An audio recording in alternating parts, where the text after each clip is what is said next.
ఆ ఈశ్వరుడు ఆయన లేని ప్రదేశము ఏదీ లేదు అనేటువంటి ఒక మహత్తరమైన నిజాన్ని అర్థం చేసుకునేలా చేసేటువంటిది నమ్మకమైతే, నాకు ఏది ఉంటే నేను ఆనందంగా ఉంటాను అనేటువంటిది తెలియచెప్తున్నది చమకం.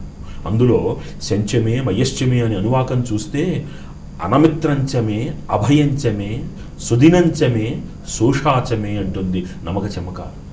నాకు భయం లేకుండా చేయగలిగినటువంటి మహత్తరమైన దైవం ఈశ్వరుడు. అనమిత్రంచమే అంటే నాకు ఎవ్వరూ శత్రువులు అనేటువంటి వాళ్ళే లేయకుండా చేయగలిగినటువంటి మహత్తరమైన శక్తి ఈశ్వరుడు.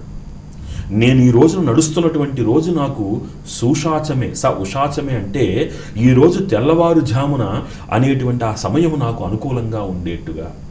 ఒకరోజు తెల్లవారుజామున నిద్ర లేచిన వెంటనే మీకు ఒక అనుకూలమైనటువంటి వాతావరణం ఉందనుకోండి, ఆ ఆనందం రోజంతా మిమ్మల్ని ఆనందంగా ఉంచుతుంది. అందుకే చూడండి, నిద్ర లేచిన వెంటనే ఏం చేస్తాం?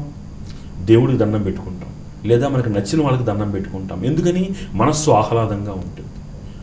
ఆ రోజు నిద్ర లేచిన ఉదయం అనుకూలంగా ఉండాలి, ఆ రోజంతా సుదినం అవ్వాలి. అంతటి మహత్తరమైనటువంటి ఆ వేదానువాకాలు ధ్వనించే చోట ఎప్పుడు నిర్మల నిశ్చల తేజోమయమైనటువంటి ఆలోచనలతోటి ఉండడం అనేటువంటిది, ముఖ్యంగా ఈ వేదాంతర్గతమైనటువంటి నమక చమకాలు ప్రతిధ్వనించే ఈశ్వరాలయంలో ఈ జాగ్రత్తలు తీసుకుంటే మనకి శాస్త్రము మంత్రము ఒక మాట చెప్తుంది. 42 రోజుల పాటు ప్రతి నిత్యము 16 ప్రదక్షిణలు కనుక మనం ఈశ్వరాలయంలో చేస్తే అసాధ్యము సుసాధ్యం అవుతుంది.